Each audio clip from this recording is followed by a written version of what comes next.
to my vlog! For today's video, syempre rarakit naman tayo ngayong araw na to. At nakikita nyo ba yung mga ceramic na yan, mga pan-display? Pwede nyo i-screenshot yan, tapos i-send nyo sa akin, o i-PM nyo, o pwede rin namang i-comment nyo dito sa aking video para mapresyohan natin kung magkano ang presyo niyang mga yan. At syempre, iikot ko kayo para may screenshot nyo lahat na magugustuhan nyo at pwede nyo itanong sa akin kung magkano. At ako ang magpepresyo na may kasama pang discount. Syempre yan. Ayan. Yan, screenshot lang kayo dyan. Meron dyang mga aircon, mga washing, kompleto sila.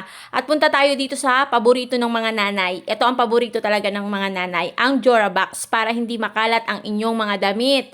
Ayan, ang gaganda nga niyan. At meron din dito mga pingganan. Yan. Dito na muna tayo sa kabilang side. Ito yung medyo maliliit na mga Jorabox. Ayan.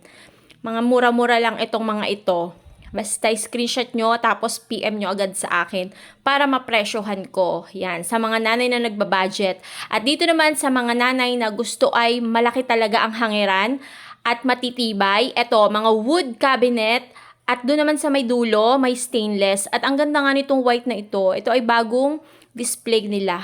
Ang ganda. Tapos ang laki. Ito namang isa ay stainless ito.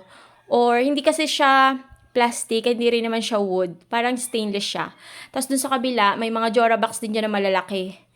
Na may mga hangeran. Ayan, pasukin naman natin itong kabila. Nandito naman yung kanilang mga display cabinet. Nandito din yung mga wall frame at saka yung mga center table nila.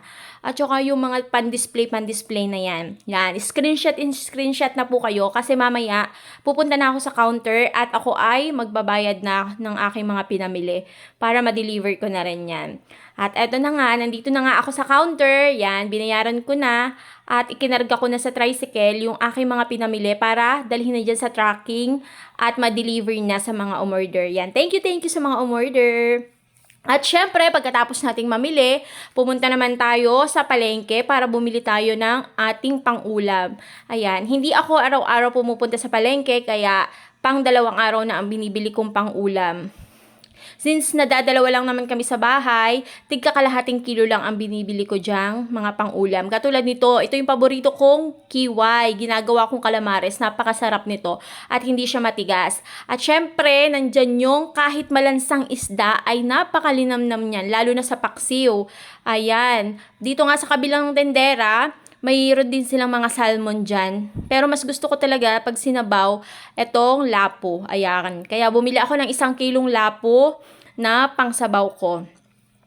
At syempre pupunta din tayo, syempre pag may pangsabaw, meron tayong mga gulay-gulay. Yan, kailangan may mga gulay-gulay at prutas. At napakalalaki nga yung mga mangga na yan, kaya napabili na rin ako. At bumili na rin ako ng kamote at mais. Kaya lang naiwan ko yung kamote at mais, kaya sa susunod ko na lang sila babalikan. Kasi mahal ang pamasahe. Syempre, pagka ako ay namamalengke, hindi talaga nawawala sa listahan ko ang mga prutas. Ayan. Kaya bumili na ako ng 1 kilong lansones at 1 kilong rambutan. Dahil kararating nga lang yan, ayan, naka-box pa. At syempre, naka-2 tikim tayo. Yan. Kesa kung ano-anong kutkutin ang bilhin natin, bumili na lang tayo ng mga prutas, masustansya pa. At ito na nga ang aking mga napamili. Ayan, napakahirap talaga mag-budget, lalo na kung ang ating kita ay sapat lang sa atin. O, ayan, i-ref ko na muna yung iba.